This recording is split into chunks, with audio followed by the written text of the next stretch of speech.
Class 12 जीव विज्ञान previous year paper 2019 का FX लेकर के आए हैं, सेट नंबर 7। चलिए पहले क्वेश्चन को देखते हैं। निम्नलिखित में से कौन सी अलैंगिक संरचनाएं हैं? अलैंगिक संरचनाएं तो कोनेडिया, कलिका, जेम्यूल, ये तीनों अलैंगिक संरचनाएं होती हैं, इसलिए इसमें ऑप्शन सही होगा ये सभी। फिर अगला क्वेश्चन है, गुणसूत्रों का निर्माण होता है यूक्रोमैटिन से, हेट्रोक्रोमैटिन से, दोनों से, यानी इससे और इससे, दोनों से, इनमें से कोई नहीं। तो इसका आंसर सही होगा दोनों, यानी पहले से भी और दूसरे से, दोनों से गुणसूत्रों का निर्माण होता है। अगला क्वेश्चन है, भोपाल गैस त्रासदी का संबंध है। देखिए स्टार लगा हुआ है, इसलिए क्वेश्चन कोर्स में नहीं है, फिर भी आपको बता देते हैं कि भोपाल गैस त्रासदी का संबंध मिथाइल आइसोसाइनेट गैस से है, मिथाइल आइसोसाइनेट गैस से। फिर अगला है, एक्स संलग्न जीन्स पाई जाती है। एक्स संलग्न जीन्स कहाँ पाई जाती है? तो इसका आंसर सही होगा इसमें दूसरा, एक्स गुणसूत्र के विषमजात भाग में पाई जाती है, एक्स गुणसूत्र के विषमजात भाग में। फिर 2 का पहला है, सामान्य भ्रूण कोश का चित्र बनाइए।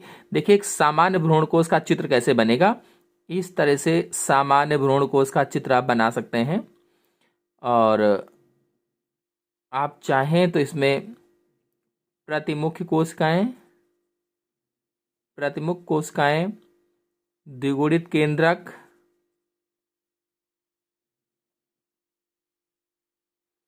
और यहां पर सहायक कोशिकाएं,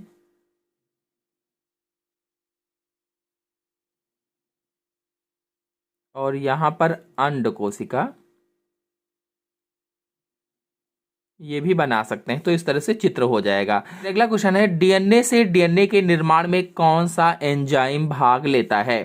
तो डीएनए से जब डीएनए बनता है तो द्विगुणन कहलाता है।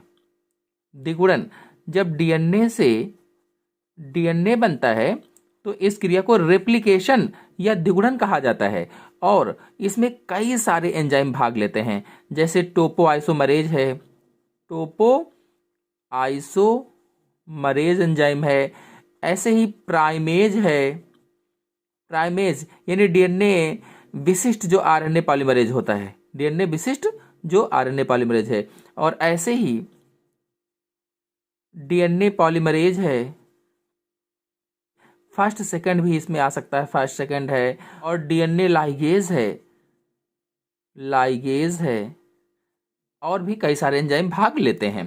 फिर अगला है, मानव के शुक्राणु का नामांकित चित्र बनाइए।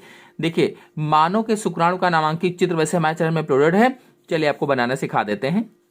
शुक्राणु का नामांकित चित्र बनाना आपको बताएंगे। तो चम्मच जैसी आकृति बनाना है आपको, फिर गर्दन बना करके जैसे चम्मच का हैंडल होता है उस तरह से बनाएंगे, और फिर इसके बाद फिर से पतला करके इस तरह से पूंछ जैसे बना देंगे, जैसे पूंछ होती है। आप लोग पेंसिल से सेट करेंगे और पेंसिल से ही बनाएंगे चित्र। यहाँ पर माइटोकॉन्ड्रिया दिखाना है, इस तरह से दिखा देंगे। परीक्षा में पेंसिल से ही चित्र बनाना और शेडिंग भी पेंसिल से ही करना है। यहाँ पर थोड़ा सा एक्रोसोम वाला भाग बनाएंगे, आगे दूसरे कलर से हमने बनाया हुआ है, और फिर बीच में केंद्रक बना देंगे, अंग्रेजी में जिसे न्यूक्लियस कहा जाता है। अभी इसको नामांकित करना भी बताएंगे अच्छे से। पेंसिल से आप लोग सेट करेंगे, हमने यहाँ पर स्केच से कर दिया। इस भाग को सिर कहा जाता है, हेड, और फिर ये जो हैंडल वाला भाग था इससे मध्य खंड कहा जाता है, मिडिल पीस, खंड मीन्स पीस। और इसके बाद ये पूंछ वाला जो भाग है, पूंछ या टेल कहेंगे इसे। तो कुल मिलाकर के शुक्राणु को 3 भागों में बांटा गया, सिर, मध्य खंड और टेल या पूंछ, 3 भाग हो गए इसके। और इसके बाद ये एक्रोसोम हो जाएगा, शुक्राणु के सबसे आगे का भाग होता है, और यही अंडे से जा करके टच होता है पहले, एक्रोसोम। और ये केंद्रक हो जाएगा, अगुणित केंद्रक होता है ये, न्यूक्लियस यानी हैप्लॉइड होता है केंद्रक। ये गर्दन हो जाएगी, ग्रीवा कह सकते हैं आप, नेक, नेक। और ये मध्य खंड में जो माइटोकॉन्ड्रिया होते हैं इनको माइटोकॉन्ड्रिया लिख देंगे, माइटोकॉन्ड्रिया। अंग्रेजी में भी आप चाहें तो लिख सकते हैं। ये सर्पिलाकार होते हैं। फिर अगला क्वेश्चन है, एक पेड़ के जीव संख्या का पिरामिड किस आकार का होता है? तो आपको बता दें कि एक पेड़ पर जीव संख्या का जो पिरामिड होता है वो उल्टा होता है। एक पेड़ पर जीव संख्या का पिरामिड उल्टा होता है। उल्टा क्यों उल्टा होता है? क्योंकि यहाँ प्राथमिक उत्पादों की संख्या उपभोक्ताओं की तुलना में कम होती है। जो प्राथमिक उत्पाद होते हैं वो कम होते हैं, उपभोक्ता अधिक होते हैं, इसलिए एक पेड़ पर जीव संख्या का पिरामिड उल्टा होता है। फिर अगला है, टर्नर सिंड्रोम के गुणसूत्रों का चित्र बनाइए। तो देखिए जो हम चित्र आपको दिखा रहे हैं ये टर्नर सिंड्रोम के गुणसूत्रों का चित्र है और बिल्कुल इसी तरह से पेयर में जितने भी गुणसूत्र हैं सब बनाएंगे और उसके नीचे जैसे गुणसूत्र संख्या 1 है, 2 है, 3 है, 4 है ऐसे लिख देंगे। और फिर ये लिंग गुणसूत्रीय रोग होता है तो लिंग गुणसूत्र 23वें जोड़े में पाया जाता है, तो यहाँ पर इसलिए 23वां जोड़े को गोला करके दिखाया गया है। तो इस तरह से चित्र आपको बनाना रहेगा। फिर अगला है, डीएनए की किन्हीं दो न्यूक्लियोटाइड्स का चित्र बनाइए। तो देखिए हम जो चित्र दिखा रहे हैं इसमें से आप कोई भी दो बना सकते हैं। ये वाले दो बना लीजिए या फिर ये वाले दो बना सकते हैं। फिर अगला है, मानव के विकास के दो आणविक प्रमाण लिखिए। तो देखिए दो आणविक प्रमाणों में पहला है जीवद्रव्य का रासायनिक संयोजन, रासायनिक संयोजन यानी केमिकल कंपोजिशन ऑफ प्रोटोप्लाज्म, और फिर दूसरा क्या हो जाएगा, उपापचय, उपापचय यानी मेटाबॉलिज्म। फिर अगला क्वेश्चन है, ओकाजाकी खंड क्या है? इन्हें जोड़ने में कौन सा एंजाइम भाग लेता है? आपको बता दें कि जो डीएनए होता है, डीएनए द्विगुणन के समय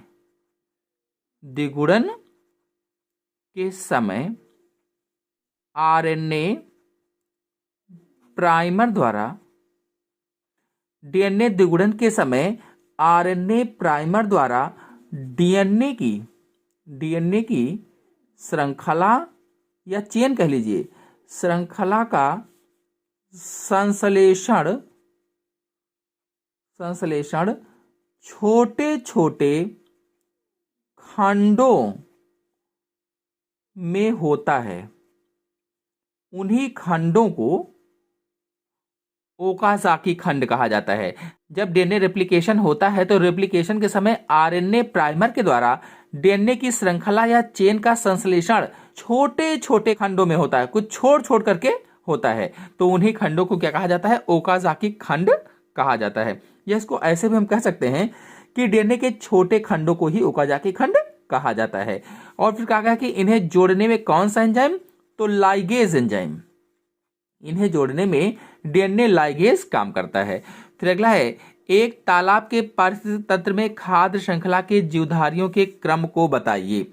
देखिए तालाब का पारिस्थितिक तंत्र है, पहले पादप प्लवक होंगे, पादप प्लवक जो पादप तालाब में पाए जा रहे हैं पहले वो होंगे, उत्पादक हो जाएगा, जो पादप प्लवक है ये उत्पादक हो जाएंगे, उत्पादक यानी प्रोड्यूसर। और इसके बाद फिर जंतु प्लवक होते हैं, ये प्राथमिक उपभोक्ता हो जाएंगे, जंतु प्लवक। और इसके बाद में छोटी मछलियां होती हैं, छोटी जो मछलियां होती हैं वो द्वितीयक उपभोक्ता हो जाएंगी। और इसके बाद में जैसे बड़ी मछलियां हैं, बड़ी मछलियां ये तृतीयक उपभोक्ता हो जाएंगी, या फिर बड़ी मछलियों की जगह आप बतख वगैरह भी कर सकते हैं। फिर अगला है, ट्रांसजेनिक जीवों के दो उदाहरण लिखिए। तो जैसे ट्रांसजेनिक गाय है, ट्रांसजेनिक गाय है आप बता सकते हैं, या फिर सालमन मछली बता सकते हैं। ये सब क्या होते हैं, ट्रांसजेनिक जीवों के उदाहरण होते हैं। चलिए अगले क्वेश्चन पर आते हैं। देखिए अगला क्वेश्चन है, बहुप्रभाविता एवं बहुजीनी वंशागति की व्याख्या कीजिए। तो देखिए बहुप्रभाविता क्या होता है, जब कोई जीन दो या दो से अधिक लक्षणों को प्रदर्शित करता है तो उसे ही बहुप्रभाविता कहा जाता है। और ये पूरा डिटेल से समझने के लिए चलिए आपको समझा देते हैं। तो देखिए, जब एक लक्षण को कई जीन मिलकर निर्धारित करते हैं तो उसे ही बहुजीनी वंशागति कहा जाता है। जैसे ये एक लक्षण है, इसे जीन 1, जीन 2, जीन 3 ये तीनों जीन मिल करके इस लक्षण को निर्धारित कर रहे हैं या इस एक लक्षण को निर्धारित कर रहे हैं, तो इसे ही पॉलीजेनिक इनहेरिटेंस या बहुजीनी वंशागति कहा जाता है। और इसकी खोज निकलसंस एहले ने की थी। निकलसंस एहले ने। तो हम कह सकते हैं कि जब बहुत सारे जीन मिलकर एक लक्षण का नियंत्रण करते हैं या एक लक्षण को कंट्रोल करते हैं तो उसे ही बहुजीनी वंशागति कहते हैं। यानी inheritance of character in which one character is controlled by many genes. बहुत सारे जीन एक कैरेक्टर को कंट्रोल करें तो उसे ही बहुजीनी वंशागति कहा जाता है। जैसे मानव की लंबाई है, ये एक लक्षण है लंबाई, और ये जो लंबाई है ये सबसे अधिक भी लंबे होंगे, सबसे कम भी लंबे होंगे और उसके बीच में भी कुछ लंबे होंगे। तो इनको अलग अलग कई जीन मिलकर निर्धारित करते हैं। भाई सबसे अधिक लंबे को एक अलग जीन निर्धारित करेगा, सबसे कम लंबे को एक अलग जीन निर्धारित करेगा, बीच वाले लंबाई वालों को एक अलग अलग प्रकार के जीन निर्धारित करेंगे। तो है तो लंबाई एक लक्षण ही, एक कैरेक्टर ही, लेकिन इसको मिल करके कई सारे जीन निर्धारित कर रहे हैं। तो इसीलिए कहा गया है कि ऐसे लक्षणों की वंशागति जिनका नियंत्रण अनेक जीन के द्वारा होता है उसे ही बहुजीनी वंशागति कहा जाता है। और अंग्रेजी में कहे तो inheritance of character in which one character is controlled by many genes. और आपको बता दें कि मेंडल ने मटर के पौधों में बताया था कि शुद्ध लंबा पौधा होता है और शुद्ध बौना पौधा होता है। लेकिन क्या ऐसा है? क्या केवल शुद्ध लंबा और शुद्ध बौना पौधा ही होता है, उसके बीच के नहीं होते हैं? तो उत्तर होगा कि होते हैं। तो इनके बीच का भी होगा, मीडियम साइज का होगा या मीडियम साइज के होंगे। तो जिस चीज को मेंडल के नियम नहीं सिद्ध कर पाए उसे पॉलीजेनिक इनहेरिटेंस अथवा बहुजीनी वंशागति सिद्ध करती है। जैसे मनुष्य में त्वचा का रंग सिर्फ काला या गोरा नहीं होता है, इसमें काले से गोरे के बीच में भी अनेक रंग मिलते हैं। भाई त्वचा का रंग है वो गहरा काला है या गहरा गोरा है, तो उसके बीच में भी हल्के कलर वाले भी बहुत सारे होंगे। जैसे ये एक कोई गुणसूत्र है, क्रोमोसोम है, और इस क्रोमोसोम पर ये 4 जीन उपस्थित हैं और ये चारों जीन एक चीज को कंट्रोल कर रहे हैं, वो है त्वचा का कलर या त्वचा का रंग। 4 जीन मिलकर के त्वचा के रंग के लक्षण को कंट्रोल कर रहे हैं, यानी गहरा काला, गहरा गोरा और उसके बीच के जो लक्षण हैं उन सबको कंट्रोल कर रहे हैं। तो इस तरह से ये बहुजीनी वंशागति हुई। ये अगला क्वेश्चन है, आर्तो चक्र क्या है? इसे कौन से हार्मोन नियंत्रित करते हैं? स्त्रियों के गर्भाशय की दीवार व अंडाशय में होने वाले चक्रीय परिवर्तन आर्तो चक्र कहते हैं। स्त्रियों के गर्भाशय की दीवार व अंडाशय में होने वाले चक्रीय परिवर्तन को आर्तो चक्र कहा जाता है। या इसको ऐसे भी हम कह सकते हैं कि स्त्री के गर्भाशय व अंडाशय में हर महीने होने वाले परिवर्तन को आर्तो चक्र कहा जाता है। या फिर ऐसे भी कह सकते हैं कि स्त्री में हर 28 दिन के अंतराल पर जो पीरियड्स आते हैं उसे ही आर्तो चक्र कहा जाता है। इसे कौन से हार्मोन नियंत्रित करते हैं? तो प्रोजेस्टेरॉन व एस्ट्रोजन, ये स्त्री जनन हार्मोन होते हैं, यही इसको नियंत्रित करते हैं, कंट्रोल करते हैं। फिर अगला है, निम्नलिखित में अंतर स्पष्ट कीजिए। नर व मादा द्वितीयक लैंगिक लक्षण, यानी नर के द्वितीयक लैंगिक लक्षण और मादा के। देखिए तो इधर है नर, इधर है मादा, लिख लेते हैं। तो नर क्या होगा, इसमें आवाज भारी हो जाती है। द्वितीयक गौड़ लैंगिक लक्षण कहा गया है, तो नर की आवाज भारी हो जाना, आवाज भारी, इसमें आवाज क्या होगी, पतली हो जाएगी। और इसमें जैसे दाढ़ी मूंछ का आना, दाढ़ी मूंछ का आना, जननांगों पर बाल उगना हो जाएगा। तो इसी में दाढ़ी मूंछ का आना में इसमें आप चेहरे पर बाल लिख सकते हैं, चेहरे पर बाल व दाढ़ी मूंछ का आना, जननांगों का बड़ा होना, और इसमें वक्ष भाग का विकास या स्तन का विकास कह सकते हैं। रजोधर्म का स्टार्टिंग, रजोधर्म की शुरुआत है। अलैंगिक एवं लैंगिक जनन में अंतर स्पष्ट कीजिए।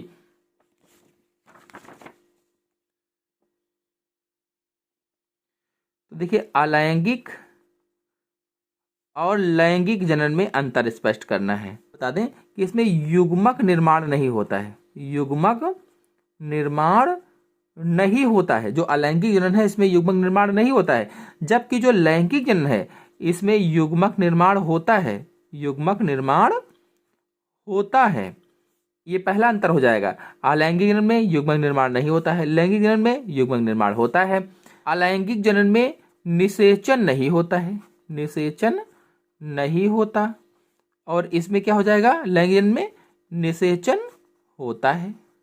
क्योंकि इसमें युग्मक ही नहीं बनते हैं इसलिए निषेचन नहीं होता है, क्योंकि इसमें युग्मक बनते हैं इसलिए इसमें निषेचन होता है। प्रकार के जनन से नई जाति का विकास नहीं होता है, नई जाति का विकास नहीं होता है, और इसमें नई जाति का विकास होता है। और अधिक अंतर जानने के लिए हमारे चैनल में वीडियो फुल अपलोडेड है, जाकर के आप देख लीजिए, तुरंत समझ में आ जाएगा। देखिए, अंतर तो मैंने बता दिया है, लेकिन ये स्टार लगा हुआ है इसमें, कोर्स में ये नहीं था, फिर भी मैंने आपको बता दिया है। फिर अगला है, किन्हीं 3 कवक प्रजातियों के नाम लिखिए जिनका प्रयोग प्रतिजैविकों के उत्पादन में किया जाता है। 3 कवक प्रजातियों के नाम बताना है जिनका प्रयोग प्रतिजैविकों के उत्पादन में किया जाता है। तो आप पहला बता सकते हैं पेनिसिलियम नोटेटम, जिससे पेनिसिलिन बनाई जाती है, पेनिसिलिन बनाई जाती है। और इसी तरह से पेनिसिलियम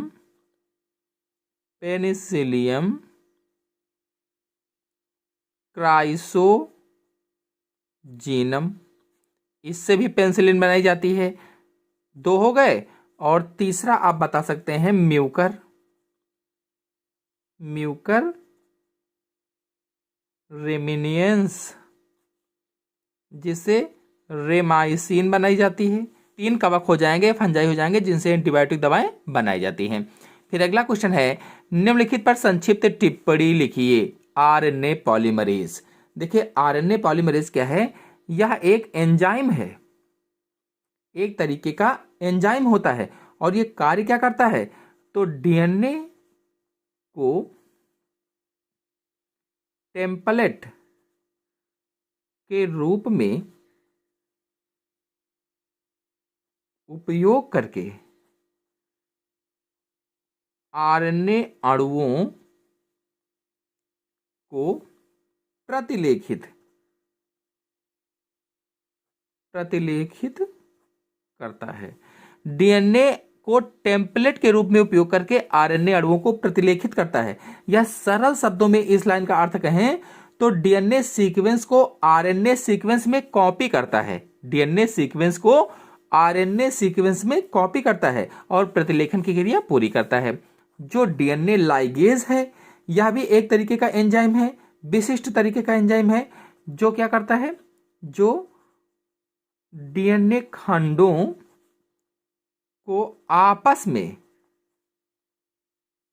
जोड़ने का कार्य करता है, जोड़ने का कार्य करता है, जो डीएनए लाइगेज है। चलिए अगले क्वेश्चन पर आते हैं। ये अगला क्वेश्चन है, निम्नलिखित में अंतर स्पष्ट कीजिए। घास स्थल का पारिस्थितिक तंत्र एवं जलाशय का पारिस्थितिक तंत्र। ये घास स्थल इधर लिख लेते हैं, घास स्थल का पारिस्थितिक तंत्र, और इधर लिख लेते हैं जलाशय का पारिस्थितिक तंत्र।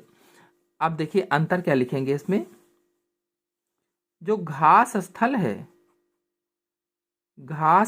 है, इसमें जो घास होती है, घास उत्पादक होती है, प्रोड्यूसर होती है। जो घास स्थल, उसमें घास क्या है, उत्पादक होती है, क्योंकि ये सूर्य के प्रकाश के द्वारा स्वयं भोजन बना लेती है। अब घास को खरगोश खाता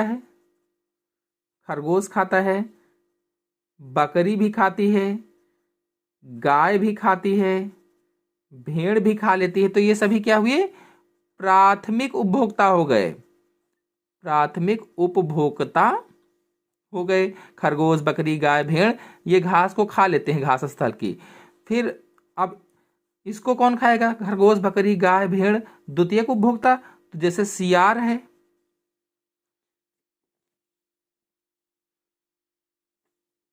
तो जैसे सियार है, ये क्या होगा, द्वितीयक उपभोक्ता हो जाएगा सियार। और फिर सियार को शेर खा जाएगा, तो शेर तृतीयक उपभोक्ता हो जाएगा या उच्च श्रेणी का उपभोक्ता हो जाएगा। अगर जलाशय की बात की जाए तो इसमें जो पादप हैं ये उत्पादक होते हैं, पादप प्लवक भी आप कह सकते हैं। और पादप प्लवक को कौन खाता है, जंतु प्लवक खाते हैं। जो पादप प्लवक हैं ये उत्पादक हैं या प्रोड्यूसर हैं, जो भोजन का निर्माण करते हैं। और पादप प्लवक को जंतु खाते हैं, तो ये प्राथमिक उपभोक्ता हो गए जंतु प्लवक। और इसके बाद में इनको खा जाती है छोटी मछली, जंतु प्लवक को छोटी मछली खा गई, तो ये द्वितीयक उपभोक्ता हो गए। और फिर छोटी मछली को खा जाती है बड़ी मछली, तो ये तृतीयक उपभोक्ता हो गए। तो इस तरह से आप अंतर बता सकते हैं। फिर अगला क्वेश्चन है, फिनोटाइप एवं जीनोटाइप में अंतर स्पष्ट कीजिए। चलिए इसको समझा देते हैं। पहला है फिनोटाइप। इसे दृश्य रूप या लक्षण प्रारूप भी कहते हैं। इसे दूसरे किन नामों से जाना जाता है, दृश्य रूप और लक्षण प्रारूप भी कहा जाता है। और इसकी परिभाषा होगी कि किसी जीव के बाह्य लक्षणों को फिनोटाइप कहा जाता है। जो जीव के बाह्य लक्षण होते हैं उन्हें ही क्या कहते हैं, फिनोटाइप कहते हैं। मतलब किसी जीव के शरीर का संगठन जो बाहर से आंखों द्वारा दिखाई देता है, उसे ही फिनोटाइप कहा जाता है। जैसे लंबा, बौना, पीला, हरा, गोल, झुर्रीदार आदि, ये जो बाह्य लक्षण होते हैं इसे क्या कहते हैं, फिनोटाइप कहते हैं। अतः हम कह सकते हैं कि फिनोटाइप अथवा लक्षण प्रारूप जीव के विभिन्न गुणों जैसे आकार, रंग, आकृति आदि को व्यक्त करता है। इसका अर्थ यह हुआ कि जो लक्षण दिखाई देते हैं उन्हें ही फिनोटाइप कहते हैं, या जो लक्षण दिखाई देते हैं उन्हें ही लक्षण प्रारूप या दृश्य प्रारूप या समलक्षणी भी कहा जाता है। समलक्षणी भी इसी का नाम है। चलिए अब जीनोटाइप को समझा देते हैं। तो इसे जीन रूप या समजीनी भी कहा जाता है। इसके दूसरे नाम क्या है, जीन रूप या समजीनी भी कहते हैं। और इसकी परिभाषा होगी कि किसी जीव की जीनी संरचना को जीनोटाइप कहते हैं।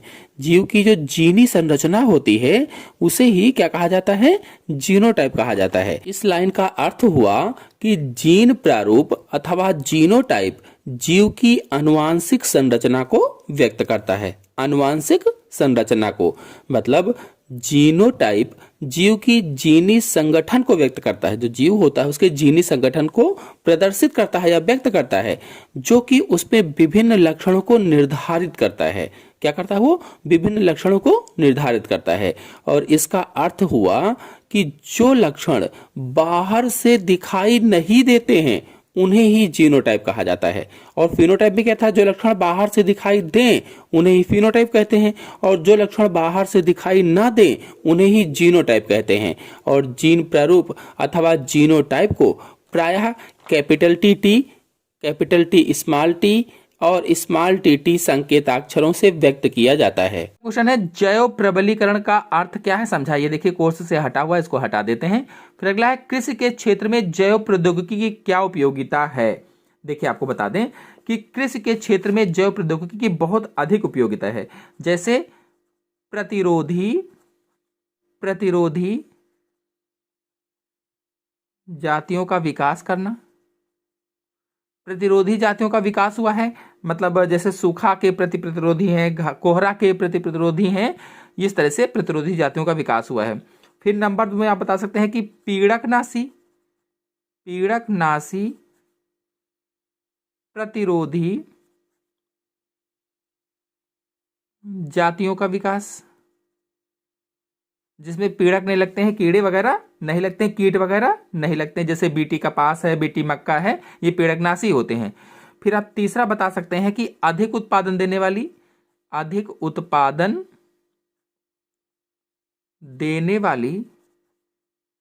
फसलों का विकास, अधिक उत्पादन देने वाली फसलों का विकास। फिर इसी तरह बता सकते हैं कि शाकनाशी, खरफूसनाशी या घास फूसनाशी कह लीजिए, घास फूसनाशी प्रतिरोधी जातियों का विकास। तो इस तरह से इसकी उपयोगिता हो जाएगी। इनके बारे में आप डिटेल से बता सकते हैं क्योंकि 3 नंबर का ये है। फिर अगला क्वेश्चन है, डेंगू व चिकनगुनिया के रोग कारक जीवों एवं नियंत्रण के उपायों को लिखिए। जो डेंगू है ये फ्लेवी वायरस से हो जाता है, फ्लेवी वायरस समूह का इसका वायरस होता है, वायरस जनित रोग है। और एडिस एजिप्टी नामक जो मच्छर होता है वो फैलाता है इसको। जो चिकनगुनिया है ये भी वायरस जनित ही रोग है और ये चिकनगुनिया वायरस से हो जाता है। अगर नियंत्रण की बात की जाए तो डेंगू मच्छर से बचना चाहिए और इसमें भी इसके नियंत्रण में और चिकनगुनिया के नियंत्रण में आपको अधिक पानी पीना चाहिए। दर्द की आप दवाई वगैरह ले सकते हैं। के बारे में अधिक जानकारी के लिए आप हमारे चैनल से दोनों वीडियो अच्छे से देख लीजिए। फिर अगला है, जैव प्रौद्योगिकी में क्लोनिंग संवाहक का क्या महत्व है। देखिए जो क्लोनिंग संवाहक होते हैं, कॉम्बिनेंट जो डीएनए होता है, रिकॉम्बिनेंट डीएनए जो होता है उसको जीव में प्रवेश कराने की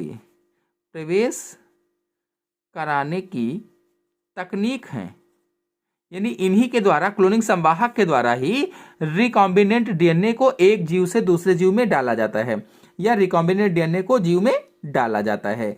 और फिर कहा कि इसका महत्व, तो जब जीव में डालते हैं तो वो जीव बन जाता है ट्रांसजेनिक जीव।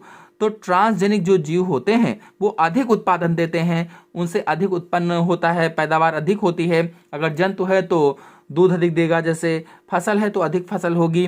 तो इस तरह से इसका महत्व है। फिर अगला है, जीन चिकित्सा की उपयोगिता की विवेचना कीजिए। देखिए जो जीन चिकित्सा है वास्तव में होता क्या है कि आनुवांशिक रोगों में प्रयोग किया जाता है। यदि किसी व्यक्ति को आनुवांशिक रोग है तो आनुवांशिक रोग की उस जीन को हटा दिया जाता है और उसकी जगह पर सामान्य क्रियाशील जीन डाल दी जाती है। तो इसे ही जीन चिकित्सा कहा जाता है। इससे इसकी उपयोगिता क्या है, तो इससे जो आनुवांशिक बीमारियां हैं वो दूर हो जाएंगी, आनुवांशिक बीमारी नहीं होंगी, जेनेटिक डिसीजेस नहीं होंगी, खत्म किया जा सकता है उनको। फिर अगला है, ऊतक संवर्धन की विवेचना कीजिए। देखिए कोर्स से हटा हुआ, इसको हटा देते हैं। फिर अगला क्वेश्चन है, मानव के नर जनन तंत्र का वर्णन कीजिए, वृषण का मुख्य कार्य लिखिए। तो नर जनन तंत्र यानी पुरुष जनन तंत्र को आप बताना है। हमारे चैनल में 2 वीडियो बहुत ही आसान भाषा में अपलोडेड है, आप लोग जाकर के देख लीजिए।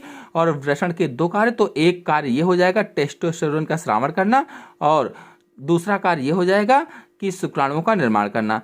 तो वृषण के कार्य और अंडाशय के कार्य मैंने अभी जल्दी वीडियो अपलोड किया, आप लोग जाकर के वहां से देख लीजिए। फिर अगला है, जनसंख्या विस्फोट एवं निवारण पर निबंध लिखिए। बहुत ही सरल भाषा में मैंने समझाया हुआ है जनसंख्या विस्फोट और निवारण, आप लोग जाकर के इसको अच्छे से समझ लीजिए, देख लीजिए।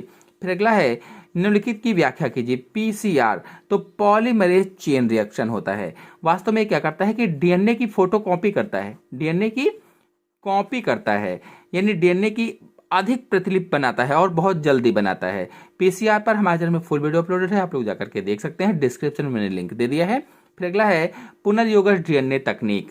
तो पुनर्योगज डीएनए तकनीक, कैसे डीएनए बनाया जाता है, चल इसको समझा देते हैं। तो 2 अलग अलग स्रोतों से लिए गए डीएनए खंडों को जोड़कर बनाया गया नया डीएनए पुनर्योगज डीएनए कहलाता है। क्या कहा गया है? दो अलग अलग स्रोतों से लिए गए डीएनए खंडों को जोड़कर बनाया गया नया डीएनए पुनर्योगज डीएनए कहलाता है या पुनर्संयोजन डीएनए कहलाता है। मतलब दो अलग अलग स्रोतों के डीएनए खंडों को जुड़ने से बने डीएनए को ही रिकॉम्बिनेंट डीएनए कहा जाता है। चाहे आप पुनर्योगज कहें हिंदी में, चाहे अंग्रेजी में रिकॉम्बिनेंट डीएनए कह दें। और इनके जुड़ने की प्रक्रिया को पुनर्संयोजन कहा जाता है या पुनर्योजन कहते हैं अथवा रिकॉम्बिनेशन कहा जाता है। कहने का मतलब ये हुआ कि किसी एक जीव के डीएनए को किसी अन्य जीव के डीएनए के साथ रोपित करके उसमें इच्छित गुण वाला जीन प्राप्त करना पुनर्योगज डीएनए तकनीक अथवा रिकॉम्बिनेंट डीएनए टेक्नोलॉजी कहा जाता है। जैसे उदाहरण को अगर समझें तो जैसे ये नील हरीश शैवाल है अथवा इसे ब्लू ग्रीन एल्गी कहा जाता है और शॉर्टकट में ब्लू ग्रीन एल्गी को बीजीए बोला जाता है, बीजीए। और यह धान के खेतों में नाइट्रोजन का स्थिरीकरण करती है। जो धान के खेत होते हैं उनमें नाइट्रोजन का फिक्सेशन करती है, क्योंकि इसके जीन में नाइट्रोजन फिक्सेशन वाले गुण होते हैं। कौन सा जीन होता है? नाइट्रोजन को फिक्सेशन करवाने वाला, नाइट्रोजन का स्थिरीकरण करने वाला जीन पाया जाता है। और वैज्ञानिकों ने क्या किया कि इसके जीन को धान की फसल में स्थानांतरित कर दिया, धान की फसल में ट्रांसफर कर दिया। अब जो गुण इस शैवाल में थे वही सेम गुण धान में आ गए। अब धान में नाइट्रोजन की कमी नहीं होगी, मतलब धान को नाइट्रोजन की अतिरिक्त आवश्यकता नहीं होगी और अधिक जरूरत नहीं होगी, वो नाइट्रोजन की कमी को पूरा कर लेगा। तो ये मैंने एक उदाहरण आपको बताया है, ऐसे ही बहुत सारे उदाहरण हैं। अब ये जो ऊपर परिभाषा मैंने अभी बताई, इसी परिभाषा में कहा गया है कि दो अलग अलग स्रोतों से लिए गए डीएनए खंडों को जोड़कर बना नया डीएनए रिकॉम्बिनेंट डीएनए कहलाता है। तो हम सभी जानते हैं कि डीएनए में जीन्स होते हैं और शैवाल अथवा एल्गी में वो जीन्स डीएनए को अलग करके ही लिया गया है। फिर जो डीएनए खंड शैवाल से लिया गया है वही धान के डीएनए में जोड़ दिया गया है। यानी जो शैवाल का जीन्स था वो कहाँ था? डीएनए में था, तो उस डीएनए को काट लिया गया जहां पर वो जीन था। अब उसी डीएनए को उठा करके धान के डीएनए में जोड़ दिया गया है। तो जोड़ने से क्या हुआ? एक नया डीएनए बन गया है और इस नए डीएनए को ही रिकॉम्बिनेंट डीएनए अथवा पुनर्योगज डीएनए तकनीक कहा जाता है। अब होगा क्या? इस प्रकार से डीएनए जो नया बना धान में, अब धान में नाइट्रोजन की फिक्सेशन की क्षमता आ गई। आपको बता दें कि पुनर्संयोजन डीएनए तकनीक को अंग्रेजी में रिकॉम्बिनेंट डीएनए टेक्नोलॉजी कहा जाता है और पुनर्संयोजन डीएनए तकनीक को ही जेनेटिक इंजीनियरिंग भी कहा जाता है। सभी नाम जान लीजिए, किसी भी नाम से परीक्षा में पूछा जा सकता है। पुनर्संयोजन डीएनए तकनीक को जेनेटिक इंजीनियरिंग भी कहा जाता है, पुनर्संयोजन भी कहा जाता है, पुनर्योगज भी कहा जाता है। अलग अलग जगहों पर अलग अलग नाम से लिखा गया है, जिसकी परिभाषा क्या होगी? अगर जेनेटिक इंजीनियरिंग की परिभाषा पूछी जाए तो है वही, लेकिन थोड़ा सा यहाँ पर चेंज है। आनुवांशिक पदार्थ की संरचना में आवश्यकता अनुसार फेरबदल करना ही जेनेटिक इंजीनियरिंग अथवा जीन मैनिपुलेशन कहलाता है। जेनेटिक इंजीनियरिंग कहो या जीन मैनिपुलेशन कहो या पुनर्संयोजन डीएनए तकनीक कहो या रिकॉम्बिनेंट डीएनए तकनीक कहो, सब एक ही बात है। और जेनेटिक इंजीनियरिंग को हिंदी में आनुवांशिक अभियांत्रिकी भी कहा जाता है। किसको? जेनेटिक इंजीनियरिंग को आनुवांशिक अभियांत्रिकी भी कहते हैं, इस नाम से भी पूछा जा सकता है। और जो पहले मैंने परिभाषा बताई थी सेम वही परिभाषा है, थोड़ा सा अलग तरीके से लिखा गया है। आनुवांशिक पदार्थ डीएनए ही है, हम लोग सभी जानते हैं। जो आनुवांशिक पदार्थ होता है परिभाषा में कहा गया है वो डीएनए है। और डीएनए की संरचना में फेरबदल का मतलब है कि दो अलग अलग डीएनए खंडों को जोड़ना, क्योंकि जब दो अलग अलग डीएनए खंडों को जोड़कर नया डीएनए बन जाएगा या बनाओगे तो उसकी संरचना में फेरबदल तो हो ही जाएगा। भाई दो अलग अलग डीएनए खंड जुड़े हैं तो उसकी संरचना में फेरबदल हो ही जाएगा। और आवश्यकता अनुसार का मतलब ये हुआ कि जैसा आप चाहें या जैसी जरूरत हो। तो जेनेटिक इंजीनियरिंग या रिकॉम्बिनेंट डीएनए तकनीक के द्वारा फसली पौधों के डीएनए की जीन्स में फेरबदल करके उनकी नई किस्में तैयार की जाती हैं, चाहे वो उत्पादन अधिक देने के लिए हो, चाहे वो फसल पर हानिकारक प्रभाव ना पड़े इसके लिए हो। जैसे अगर हम सोचें तो सुनहरा चावल ले लीजिए, इसका सुनहरा रंग बीटा कैरोटीन नामक प्रोविटामिन ए पिगमेंट के कारण होता है। इसका सुनहरा रंग किसके कारण है? बीटा कैरोटीन नामक प्रोविटामिन ए पिगमेंट के कारण होता है, और यह पिगमेंट विटामिन ए की कमी को पूरा करता है। अब बायोटेक्नोलॉजी अथवा रिकम्बिनेंट डीएनए तकनीक के द्वारा 2 जीन को सामान्य चावल के पौधों में डाल दिया गया। इनमें से 2 जीन को सामान्य पौधों के चावल में डाल दिया गया। अब ये सुनहरा चावल उन क्षेत्रों के लिए उपयोगी है जिस क्षेत्र में लोगों के आहार में विटामिन ए की कमी होती है, और इसी तरह से न जाने कितनी फसलें और न जाने कितने जंतु बायोटेक्नोलॉजी के माध्यम से बनाए गए हैं, रिकम्बिनेंट डीएनए टेक्नोलॉजी के माध्यम से बनाए गए हैं अथवा जेनेटिक इंजीनियरिंग के द्वारा बनाए गए हैं, जो देश के विकास में योगदान दे रहे हैं। आइए जानते हैं कि पुनर्योगज डीएनए तकनीक का उद्देश्य क्या है, एम क्या है, लक्ष्य क्या है, या आनुवांशिक अभियांत्रिकी का लक्ष्य क्या है, या जेनेटिक इंजीनियरिंग का उद्देश्य क्या है। तो आनुवांशिक पदार्थ का कृत्रिम संश्लेषण यानी आर्टिफिशियल सिंथेसिस 2 अलग अलग जीनों के डीएनए खंडों को जोड़कर नया डीएनए बनाना है, या फिर डीएनए की मरम्मत, या फिर डीएनए से कुछ न्यूक्लियोटाइड को हटाकर या जोड़कर या विस्थापित करके इच्छित संरचना, इच्छित का मतलब जो आप चाहते हैं ऐसी संरचना वाले नए डीएनए अणुओं का संश्लेषण करके या नए डीएनए अणुओं को बना करके जीवधारियों में इच्छित गुणों का समावेश करना ही जेनेटिक इंजीनियरिंग का ध्येय है। यानी नए नए डीएनए अणुओं को बना करके जो आप चाहते हैं, जैसे लक्षण चाहते हैं, जो चीज करना चाहते हैं, वैसे गुणों का समावेश कर सकते हैं। किसके माध्यम से? जेनेटिक इंजीनियरिंग के माध्यम से। यही इसका प्रमुख रूप से उद्देश्य है। और अगर इसकी उपयोगिता की बात की जाए तो इस विधि के द्वारा आनुवांशिक वैज्ञानिक जीन की संरचना में सुधार करके अथवा विकृत जीन को सामान्य जीन द्वारा विस्थापित करके आनुवांशिक रोगों से मानव जाति को मुक्ति दिला सकते हैं, अथवा मानव द्वारा उपयोग में आने वाले पादपों व जंतुओं की नस्लों का सुधार कर सकेंगे। भाई मानव जिन जंतुओं का उपयोग करता है, जिन जिन नस्लों का उपयोग करता है, उनमें सुधार करके, उन जंतुओं में सुधार करके अधिक उपयोगी जंतुओं को बना सकता है, जिससे अधिक उत्पादन मिल सकता है। अब इसमें कहा गया कि जीन की संरचना में सुधार करके अथवा विकृत जीन को सामान्य जीन के द्वारा विस्थापित करके, यानी कोई ऐसा जीन जीव में जो खराब है तो उसकी जगह पर दूसरा जीन लगा दिया जाता है, तो इस तरह से भी सुधार हो जाता है। या कोई खराब जीन को हटा करके भी इस आनुवांशिक रोगों से मानव जाति को मुक्त दिलाया जाता है। तो इस तरह से बायोटेक्नोलॉजी अनेक कार्यों में उपयोगी है। निम्नलिखित पर टिप्पणी लिखिए। दोहरा निषेचन। देखिए जैसे ये भ्रूणकोश है, ये सभी कोशिकाएं जल्दी से बना देते हैं। जब पराग नलिका यहाँ आती है तो एक नर युग्मक अंड कोशिका से संलयित होता है और दूसरा नर युग्मक द्विध्रुवीय केंद्रक से संलयित होता है। तो एक ही भ्रूणकोश के अंदर 2 बार निषेचन होता है, इसी को दोहरा निषेचन कहा जाता है। आईवीएफ तकनीक के बारे में चलिए आपको समझा देते हैं। आईवीएफ का फुल फॉर्म होता है इन वाइट्रो फर्टिलाइजेशन। इन वाइट्रो फर्टिलाइजेशन इसका फुल फॉर्म है, जिसका अर्थ है अंतः पात्रे निषेचन, यानी पात्र के अंदर निषेचन। अंतः पात्रे निषेचन मतलब पात्र के अंदर निषेचन। और यहाँ पर पात्र का अर्थ है बर्तन, जैसे कांच की कटोरी या पेट्री डिश होती है, तो इसलिए अंतः पात्रे कहा गया है। और इस तरह से इन वाइट्रो फर्टिलाइजेशन का अर्थ हुआ कि किसी पात्र अथवा पेट्री डिश में निषेचन करवाना। मतलब आईवीएफ में शरीर के बाहर लगभग शरीर के भीतर जैसी स्थितियों में निषेचन करवाना। जैसे शरीर के भीतर वातावरण होता है, बिल्कुल उसी तरह से बाहर वातावरण बना करके उसमें निषेचन करवाना। कुल मिलाकर कहें तो आईवीएफ निषेचन की एक कृत्रिम प्रक्रिया है। कृत्रिम, इस प्रक्रिया में जिन स्त्रियों को गर्भ नहीं ठहरता है, उन स्त्रियों के अंडाणु को बाहर निकालकर उसके पति के शुक्राणु से निषेचन कराते हैं।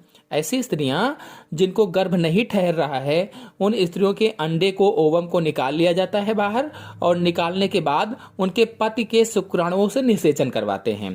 फिर निषेचित अंडे को माता के गर्भाशय में रोपित कर देते हैं। और गर्भावधि पूरा होने के बाद माता सामान्य शिशु को जन्म देती है। इसी प्रक्रिया को IVF कहा जाता है। तो आपको समझ में आ गया कि IVF क्या है। चलिए जानते हैं कि ये कैसे किया जाता है। तो कुछ स्त्रियां संतानों को सामान्य रूप से पैदा नहीं कर पाती हैं, लेकिन उनके अंडाशय और गर्भाशय सामान्य होते हैं, किंतु अंडवाहिनियां असामान्य होती हैं। मतलब स्त्री की ओवरी और यूट्रस तो नॉर्मल होते हैं, लेकिन ओविडक्ट अथवा फैलोपियन जो नलिकाएं होती हैं वो नॉर्मल नहीं होती हैं, अथवा ओविडक्ट या फैलोपियन नलिकाओं में कॉम्प्लिकेशंस होते हैं। इसीलिए ये बच्चा पैदा नहीं कर पाती हैं, क्योंकि निषेचन नहीं होता है। अब बच्चा पैदा करने के लिए प्रयोगशाला में इन स्त्रियों के अंडाणु को निकालकर पेटी डिश के पोषक तरल में रखा जाता है। अंडाणु को शरीर के ताप के बराबर ताप पेटी डिश में दिया जाता है। जो जैसे शरीर का ताप होता है, बिल्कुल उसी ताप में पेटी डिश के अंदर उसको रखा जाता है। मतलब बॉडी के अंदर वाला वातावरण देने का प्रयास किया जाता है। और अंडे को लगभग में मान के चलिए कि 6 घंटे तक पेटी डिश के पोषक तरल में रखते हैं। अब उसके पति को हस्त मैथुन के द्वारा वीर्य निकालने को कहा जाता है। लगभग में 2 घंटे पहले ही वीर्य निकालने के लिए कह दिया जाता है, और फिर उस वीर्य से शुक्राणुओं को निकाल कर एक दूसरी पेटी डिश के सांद्रित घोल में रखते हैं। वीर्य से क्या करते हैं, शुक्राणुओं को निकाल लेते हैं और निकाल करके एक दूसरी पेटी डिस्क के सांद्रित घोल में शुक्राणुओं को रख देते हैं। इसके बाद उसके पति के शुक्राणुओं से अंडाणुओं का निषेचन कराया जाता है। यानी शुक्राणुओं के घोल को अंडाणुओं की पेटी डिश में डाल देते हैं और लगभग 18 घंटों तक इंक्यूबेटर में शरीर के ताप के बराबर ताप में रखा जाता है।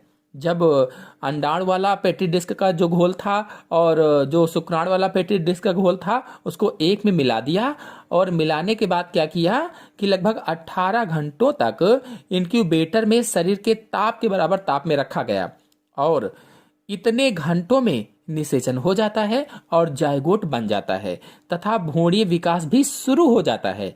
इसके बाद भ्रूण की इस अवस्था को गर्भाशय में रोपित कर दिया जाता है और समय पूरा होने पर शिशु जन्म लेता है या सामान्य शिशु का जन्म हो जाता है। अगला है मादा मुखोद्भिद का विकास। तो मादा मुखोद्भिद के विकास को अभी मैंने जल्द ही वीडियो अपलोड किया, आप लोग जाकर के वहां से इसको देख सकते हैं। निम्नलिखित की विवेचना कीजिए। हार्डी वीनबर्ग नियम। हार्डी वीनबर्ग का नियम क्या है, जैव विकास वाले में आपको समझाया था, जाकर के समझ सकते हैं। मधुमक्खी संलग्नता एवं जीन विनिमय। मधुमक्खी की संलग्नता और जीन विनिमय को समझाइए। ओजोन अपक्षय हटा हुआ है और जैव विविधता पर हमारे चैनल में वीडियो अपलोडेड है, बहुत ही आसान तरीके से समझाया है। तो ये क्वेश्चन इंपॉर्टेंट है, आप इनको तैयार कर लीजिए और हमारे चैनल से देखेंगे तो फ्री में आपको मिल जाएंगे और बहुत ही अच्छी तरीके से समझाया गया है। आशा है आपको वीडियो पसंद आया होगा। पसंद आया हो तो वीडियो को लाइक कीजिए, अपने दोस्तों में शेयर कीजिए, और चैनल पर पहली बार आए हैं तो चैनल को सब्सक्राइब भी कर लीजिए। Thank you.